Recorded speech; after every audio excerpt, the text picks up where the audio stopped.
Olá pessoal, o Comandante Leonardo Matos aqui, Minuto Conexão Gel desta quinta-feira, 6 de março de 2025. Queria trazer para vocês minhas percepções sobre o discurso do presidente francês Emmanuel Macron ontem à noite em cadeia de rádio e televisão para todo o país, logicamente acompanhado por toda a Europa, Estados Unidos. O discurso do Macron foi um discurso, na minha avaliação, duro em relação à Rússia, é mais duro do que o posicionamento que o primeiro-ministro britânico tem tido, o Keir Starmer, e também duro, ou relativamente duro, em relação à postura atual dos Estados Unidos. O Macron bateu muito numa tecla que ele já, na verdade, já vinha falando há muito tempo, de que a Europa precisa ter a capacidade de se defender sem a ajuda dos Estados Unidos. Mas Macron foi específico ao falar que este momento a Europa não sabe exatamente de que lado os Estados Unidos estão, diferente do Starmer, que tenta, do Reino Unido, que tenta ainda forçar, digamos assim, a posição de que os Estados Unidos é sim um grande aliado da Europa, de que conta com os Estados Unidos nessa negociação em relação à Ucrânia. E também o Macron falou um outro tema importante em relação ao escudo nuclear, ou seja, que a França se comprometeria a defender a Europa em termos nucleares contra a Rússia, caso os Estados Unidos realmente resolva se retirar dessa responsabilidade. Foram palavras, como eu falei, duras na minha avaliação, palavras de preparação, digamos assim, para a reunião que está acontecendo agora em Bruxelas, dos líderes da União Europeia. União Europeia são 27 países.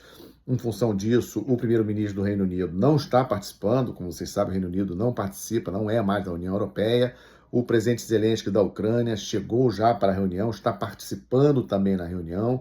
E nessa reunião que está acontecendo agora, a proposta principal é do Rearm Europe, da Ursula von der Leyen, presidente da Comissão Europeia, que propôs, antes de ontem, 800 bilhões de euros num fundo, mega fundo de defesa para a Europa. E ontem, o futuro chanceler da Alemanha, o Friedrich Merz, insistiu na necessidade da União Europeia flexibilizar as suas restrições fiscais para que os países possam se endividar, especialmente com relação a gasto de defesa, meio que liberando os países europeus a romperem com seus compromissos junto à União Europeia em relação ao limite de gastos, em relação ao limite de dívida, para que eles possam mais rapidamente aumentar os seus gastos de defesa.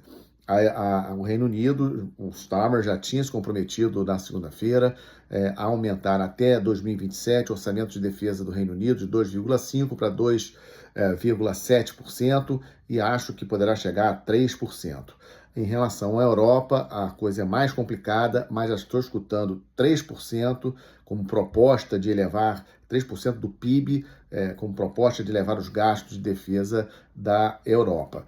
Muitas iniciativas pontuais de ajuda para a Ucrânia.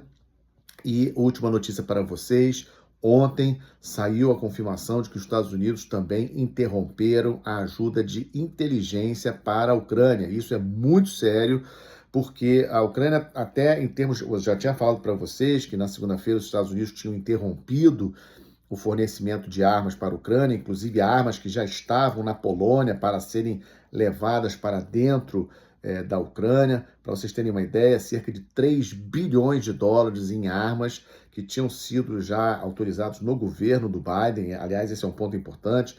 No governo do Trump não teve nenhum acréscimo de fornecimento de ajuda para a Ucrânia em termos militares. O que ainda está sendo entregue para a Ucrânia vem de decisões do governo Biden, mas mesmo assim 3 bilhões de dólares em armas estão parados, o envio dessas armas dos Estados Unidos para a Ucrânia estão parados.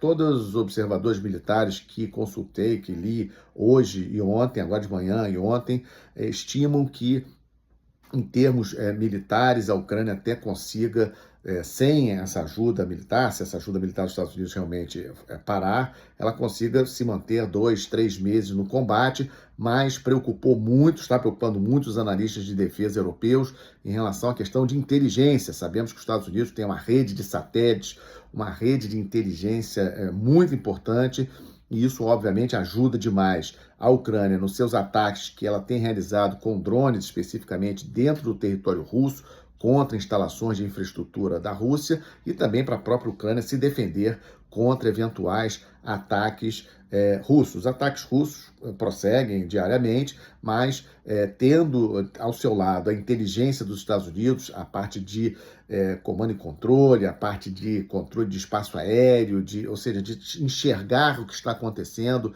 com a antecipação necessária para que a defesa ucraniana se prepare. Sem essa ajuda dos Estados Unidos, isso realmente vai dificultar a vida da Ucrânia já agora, nos próximos dias. E só para fechar, discurso do Macron ontem à noite impactou a Rússia. Sergei Lavrov, o ministro de Relações Exteriores da Rússia, tem falado muito sobre ele já há 20 anos como ministro de Relações Exteriores da Rússia, bastante experiente, em nome de confiança do Putin, fez uma dura declaração em relação ao Macron, comparando inclusive o discurso dele com o discurso de Hitler e de Napoleão Bonaparte. Então, a situação segue bastante tensa. Nessa tarde vou preparar o nosso podcast de amanhã, volto a insistir, precisamos discutir geopolítica aqui no Brasil.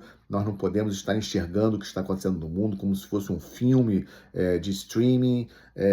A situação global está realmente muito séria e amanhã no nosso podcast de amanhã, vou tocar na posição do Brasil. Será o meu tema principal, farei uma síntese dessa semana, mas vou falar sobre o Brasil.